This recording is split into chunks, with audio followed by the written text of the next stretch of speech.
내가 언약하고 언약한 그 모든 것들을 그대로 이룬 전능자요 주권자요 영원 불멸의 신실하고 믿는 자가 분명하지 않느냐라고 하는 것에 대한 증거의 내용입니다. 나는 너를 애굽 땅 종되었던 곳에서 이끌어낸 여호와인 줄 알라. 나는 너를 광야에서 가나안 땅으로 들여보낸 여호와인 줄 알라. 나는 너를 왕권을 부여하여 왕국으로 세워 다스리게 한 여호와인 줄 알라. 이스라엘의 하나님 나는 여호와인 줄 너희들은 분명하게 기억하라 라고 하는 말씀들입니다. 그리고 그 여호와인이라는 확증으로 내가 분명하게 최고의 표적인 그리스도를 너희에게 언약하였으며 언약한 대로 그리스도를 이 땅에 보냈다.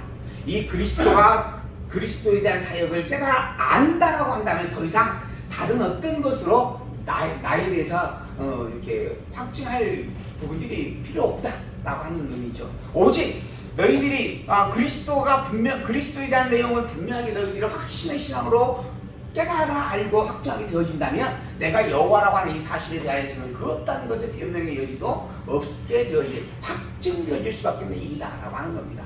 그래서 그리스도가 바로 당신의 여호와이심을 증거해주는 최고의 표적이다라고 말씀을 하는 것이고, 그 약속한 그 최고의 표적인 그리스도를 증명해내기 위하여 하나님은 성경의 모든 내용을 다 총망라하여 가르치고 설명해주고 있는 것이다, 이렇게 이야기할 수 있는 부분입니다. 그래서 성경의 내용의 핵심은 그리스도입니다. 그리고 성경의 이 모든 내용이 말하고자 하는 그 목적의 핵심은 그러므로 내가 여호와가 틀림없지 않느냐라고 하는 것입니다. 그래서 우리가 성경에 있는 모든 내용들을 살필 때에는 그것이 그리스도를 가리키고 있다라고 하는 것을 반드시 유념해야 됩니다. 모세에게 주어진 율법의 섭리도, 또는 아브라함을 불러서 아브라함에게 가나안 땅을 약속하였던 그 모든 복의 섭리도, 또는 아담을 창조하고 창조한 아담을 에덴 동산에 두었던 모든 섭리의 근본된 본질도 사실은 그리스도를 언약하기 위한 섭리들이었다라고 하는 것이고, 그러한 섭리의 본질적인 목적은 하나님 당신이 살아있으며 전능자요 주권자요 영불변의 신실한 여호와이심을 알게 하기 위한 일이다라고 하는 것, 그것이 곧 성경이 가지고 있는 성경의 본래의 목적이다라고 하는 것을 한시도 잊어서는 안 될 것입니다. 5월은 가정의 달이다, 이렇게 이야기를 합니다. 그래서 우리가 사는 일상 사회적 개념에서는 이제는 부모와 또한 자녀와의 관계를 이렇게 좀 돈독하게 만들기 위한 행사들도 준비하고, 또한 효를 이야기하기도 하고, 또는 사랑을 이야기하기도 하는 그런 요소들이 참으로 많은 시절입니다. 그리고 그런 것들을 교회 안에서도 많이 이야기를 해가는 때가 바로 이 5월 가정의 달이다라고 이야기할 수 있습니다.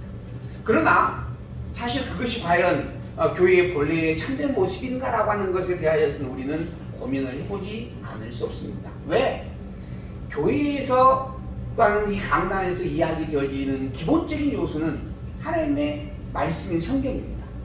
그리고 성경은 하나님 당신이 누군지를 알게 하기 위하여 주신 말씀이에요. 효가 무엇인지를 가르치라라고 준 말씀이 아니고, 사랑이 무엇인가 생각해보자라고 하는 그런 권면을 위하여 준 말씀이 아니라, 과연 하나님 당신이 왜 여호와가 틀림없는가, 정말 여호와가 분명한가, 그리고 그 여호와의 확증으로 주어지신 그리스도가 과연 누구인가, 이걸 알게 하기 위해서 주신 말씀이다라고 하는 겁니다. 그러므로 그러한 성경에 대한 본질적 목적에 부합하여서 우리가 성경을 살피고 있는지에 대하여서 우리는 더욱 분명하게 주의하여 생각하고 다시 한번 되돌아볼 필요가 있다라고 말씀을 드리고 싶은 내용들입니다. 야고보서는 교회와 성도를 향해서 예배 생활에 대한 권면의 말씀을 마지막 부분에 기록하여 우리에게 가르쳐 주고 있습니다. 야고보서가 기록하고 있는 그 기본적인 요소는 참된 복음과 거짓된 복음이라는 구별입니다. 우리가 복음이라고 하는 것을 분명히 알고 또 복음을 가졌다라고 이야기하고, 그로 말미암아 교회의 성도라고 하는 이름을 내가 가졌다라고 하는 것을 자랑하고 살아갔는데, 과연 그런 교회와 성도가 복음을 제대로 알고 있는가, 알고 있는 복음은 무엇인가, 또 더불어서 그 복음이 혹여 잘못된 것이 아닌가라고 하는 것을 밝혀주고 있는 내용의 말씀이 히브리서, 야고보서, 베드로 전후서, 이후에는 요한 1, 2, 3, 유다서까지 진행이 되어집니다. 근데 그러한 부분들을 정리하게 되어지면 복음은 이것이요, 이것은 복음이 아닌 거짓된 것이며, 곧 그것은 그리스도에 대한 증거의 말씀이 아닌 적그리스도의 사역이다 라고까지 이야기하는 내용을 우리는 분명하게 살펴볼 수가 있습니다. 그래서 특별히 이제 참된 복음과 그 참된 복음이 아닌 것들에 대한 구별을 히브리서에서는 과거의 전통과 역사적 섭리에 대한 내용을 근거로 한 교훈을 빗대어서 설명을 해주고, 야고보서는 자기의 자랑을 복음이라고 하는 이름으로 이렇게 치장하고 덮어버리고 살아가는 자들을 가리켜서 또한 그것이 참된 신앙의 모습이 아니다라고 하는 것을 증거해주는 말씀이 기록되어져 있는 내용이다. 이렇게 정리해 볼 수 있는 부분들이에요. 그래서 특별히 이제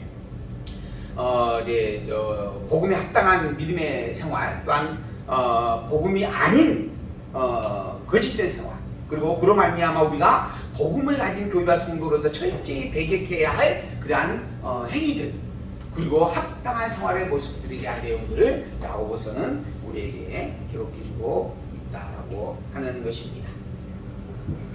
교회와 성도는 복음으로 인해서 거듭난 자이고 그 복음 위에 서 있는 자들입니다. 그러므로 그 가진 것을 행함을 통해서 드러내고 또한 나타내고 드러내는 그것이 너무나 당연한 일일 수밖에 없습니다.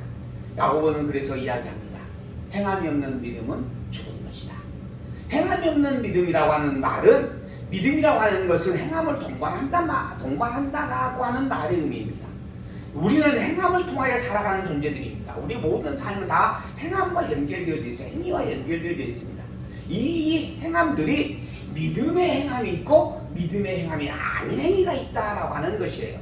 그리고 그러한 내용들 속에서 믿음에 의한 행함이 아닌 행함을 가진 자, 믿음에 합당한 행함이 없는 자, 이러한 자들은 참 교회나 참 성도가 아니다라고 이야기하는 겁니다. 그가 행하고 있는 행위는 거짓된, 잘못된 암과 잘못된 신앙으로서 행하는 일들인 것이요, 그것이 참 복음의 신앙이 아니다, 이렇게 말해주고 있는 내용이다라고 하는 것이죠.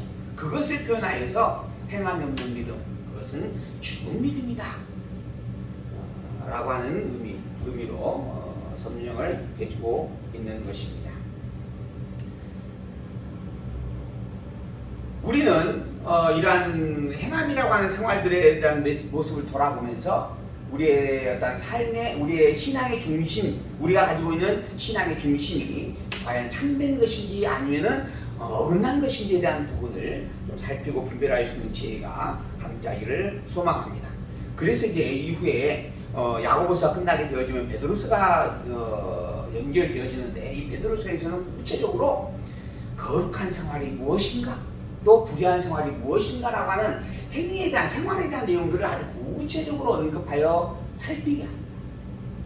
우리가 실제 살고 있는 삶의 모습을 그것과 비교하여서 나의 현재의 생활의 모습이 과연 참된 신앙의 생활인지 아니면 잘못된 것인지에 대한 부분을 분별할 수 있게끔 가르쳐주는 말씀들이 함께 기록되어져 간다라고 하는 것입니다. 그만큼 이제 우리는 현재 나의 신앙의 중심을 바르게 살피는 일이 참으로 중요한 일이다라고 하는 부분을 이 본문을 통하여 깊게 새겨보아야 할 부분들입니다. 먼저 그동안 우리는 야고보서를 통하여 복음에 합당한 생활이 무엇인가라고 하는 것에 대한 내용을 하나하나 살펴보았습니다. 첫 번째로는 복음을 대적하고 핍박하는 시험을 만나거든 오히려 기쁘게 여기는 것이 복음에 합당한 생활의 모습이다라고 이야기해주고 있었습니다.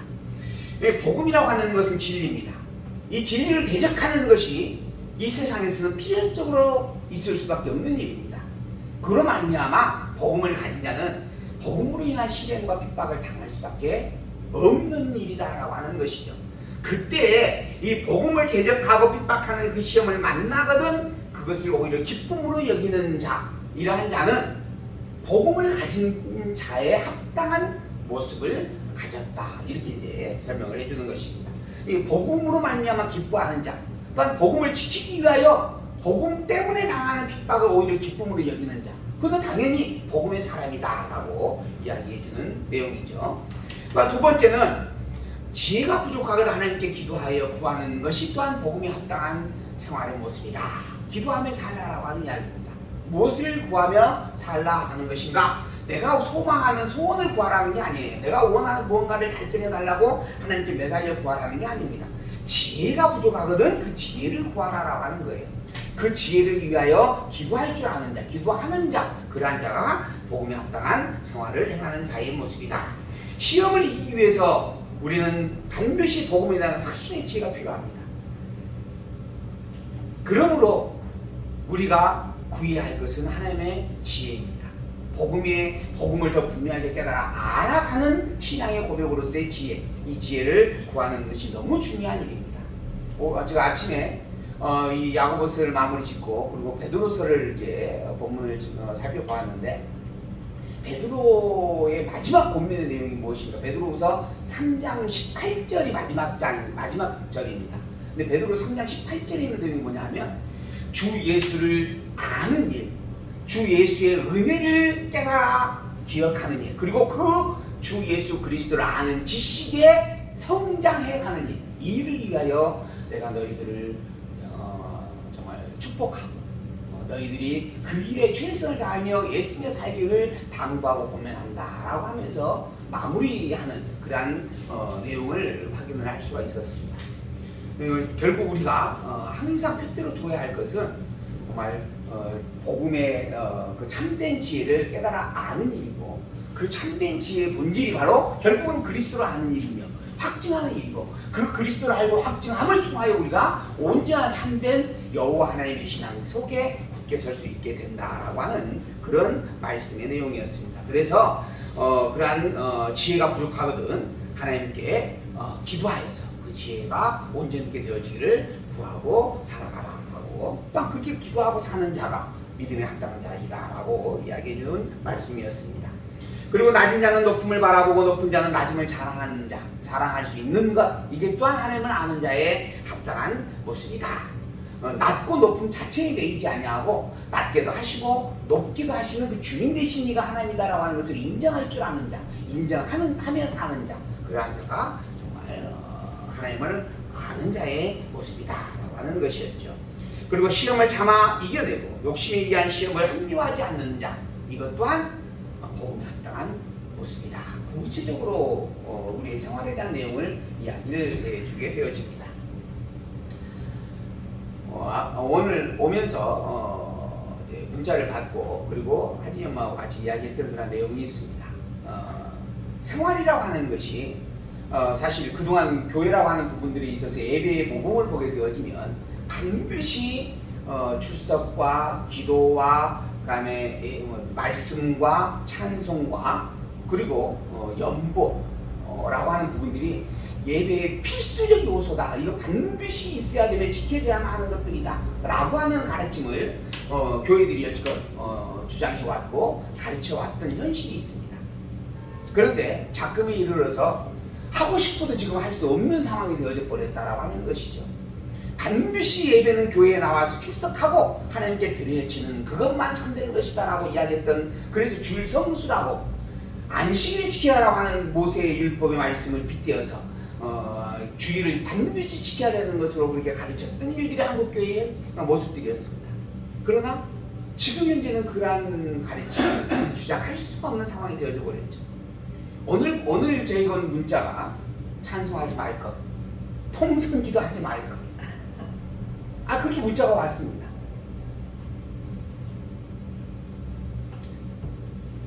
지금까지 우리가 교회에서 행정적으로 가르쳐왔던 일들이 그게 절대적이며 필수적인 요소가 아니었다라고 하는 것을 명확하게 보여주는 일들입니다. 그것은 다 사실은 단편적인 것들이며 도구적인 것들이며 수단들이었다라고 하는 겁니다. 오직 교회가 진정으로 중심에 두고 항상 근본 속에서 살펴야 될 것은 성경 하나님의 말씀이었고 그 중심이 무엇인지를 세밀하게 살피는 일이었다라고 하는 것입니다. 그걸 베드로가 이야기하기를 주 예수 그리스도를 말미암아 받은 은혜를 깨달아 아는 일, 그리고 과연 예수 그리스도를 알아가는 그 지식의 깊이를 더해가는 것, 이것이다라고 이야기해주고 있는 말씀들이다라고 하는 것이에요.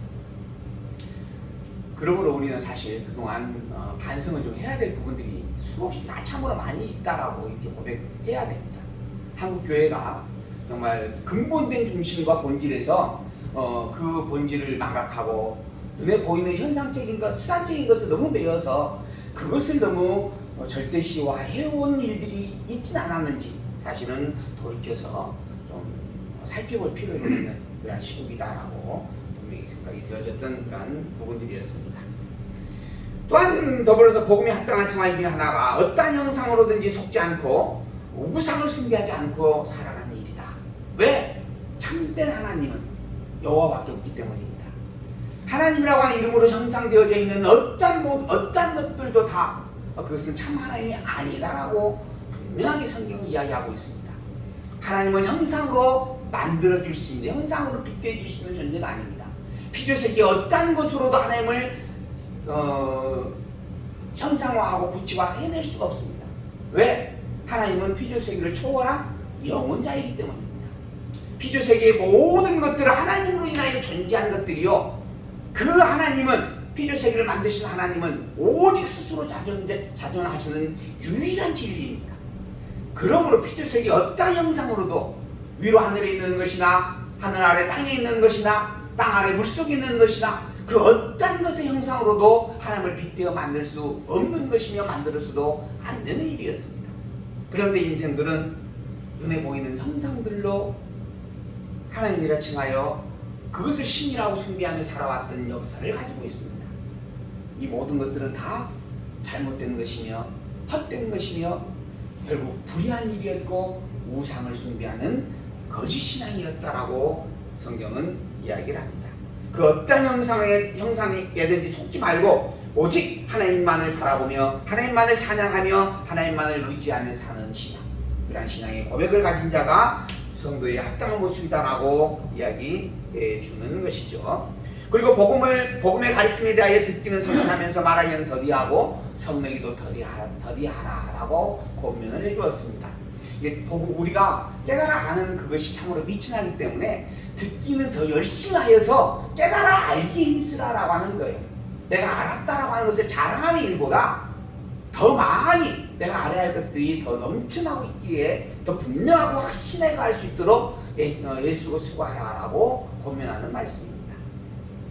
그래서 하나님이 사람에게 귀는 2개를 주었고 입은 1개밖에 안 주었다. 뭐 이런 이야기가 있잖아요. 뭐 그래서 그랬는지는 모르겠습니다.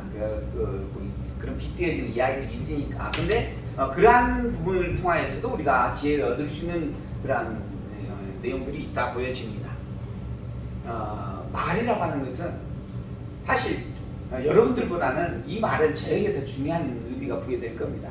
이 자리에서 1시간 동안 함께 하면서 가장 말을 많이 하는 사람이 누구인가?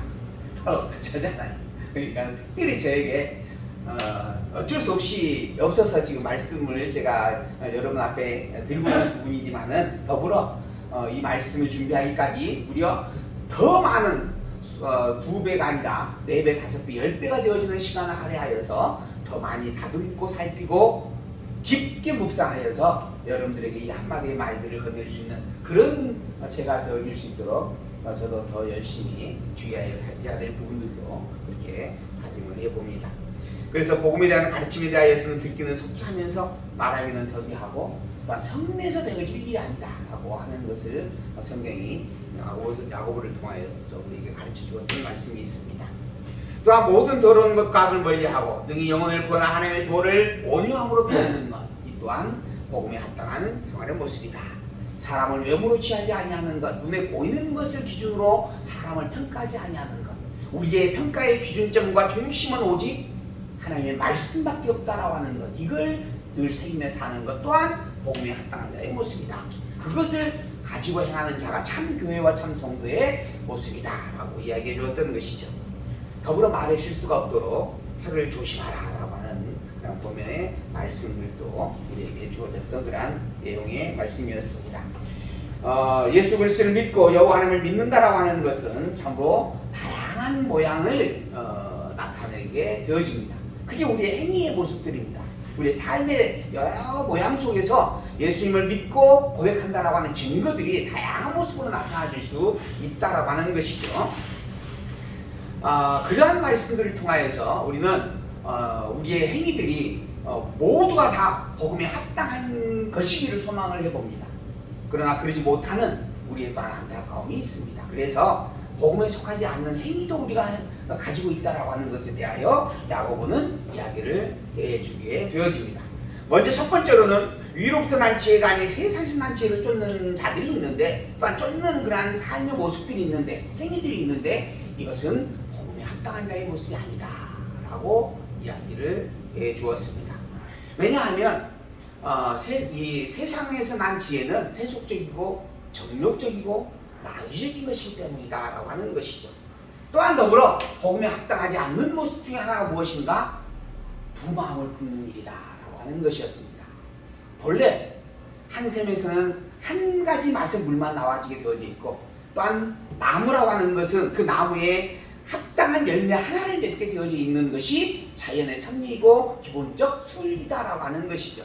그런데 그러한 것처럼 우리의 입에서도 오직 한 가지 말이 나와지는 것이 그게 합당한 일인데, 근데 인간의 입에서는 한 가지 말이 아닌 두 가지 말이 나와지고 있다라고 하는 것이었죠. 우리의 혀는 이미 실수를 전제하고 있는 존재이다라고 하는 것입니다. 그래서 때로는 하나님에게 합당한 말씀, 하나님에게 합당한 말씀에 대한 부분들을 늘 새기고 그러지 아니하는 부분들이 있는지를 살피라라고 하는 본문의 말씀이 담겨있는 내용이었습니다. 그러한 말씀들 속에서 하나님을 찬양하면서 형제를 비난하는 것, 주라고 칭하면서 자기 바램을 구하는 것, 교회에 손들어 가면서 위의 것이 아닌 땅의 것을 바라고 구하는 그러한 일들이 다 복음에 속하지 않는 행위들이다 라고 설명하여 주었던 그러한 내용들입니다. 결국 이러한 복음에 속한 행위와 속하지 않는 행위들에 대한 말씀들에 대한 내용을 통하여서 우리가 한마디로 정리하게 된다면, 예수 그리스도와 여호와 하나님을 분명히 붙잡고 살아가는 신앙의 중심, 그리고 그 고백의 삶, 이것이 복음이고 복음의 삶이며, 이것이 아닌 것은 다 거짓된 것이다 라고 이야기할 수 있는 부분들입니다. 하나님의 말씀들을 시인하고 고백하고 경외하며 사는 삶, 그것만이 참된 진리의 삶이고, 그 복음의 가르침과 다른 알미나 다른 믿음을 가지고 사는 것은 복음에 속한 일이 아니다. 그것은 거짓된 신앙의 삶이다. 그것이 오히려 복음의 이름으로 치장되어 있을지라도 그것은 복음의 이름을 덮어쓴 늑대요 이리의 모습일 뿐이다 라고 이야기하는 것입니다. 오직 예수 그리스도와 교회의 머리여 주이심을 시인하고 경외하는 행동들이 복음의 행동이고, 여호와 하나님을 온전히 우리의 주요 주관자로 찬양하고 경외하는 삶이 복음의 삶이다 라고 이야기하고 있는 것입니다. 성도인 우리는 주의 강림하는 그 때까지 이 복음을 붙잡고 길이 참으며 인내함으로 승리하는 자이기를 다시 한번 소망해 봅니다. 어떠한 권고함이나 시련이 있을지라도 그것이 오히려 우리에게 복음에 있는 자라고 하는 분명한 증거가 되어지는 삶이 우리의 생활 속에서 나타나지기를 주의 이름으로 축원해 봅니다. 어떠한 일을 행하든 무슨 말을 하든 예수 그리스도의 이름이 증거되어지고, 예수 그리스도의 이름으로 행하여지고, 예수 그리스도만을 자랑하는 삶이 되어지는 우리의 생활이기를 소망합니다. 여호와 하나님만이 우리의 자랑이 되어지며 그리스도 십자가가 우리의 삶의 중심이 되어지기를 다시 한번 당부하면서 잠시 쉬었다가 살펴보도록 하겠습니다.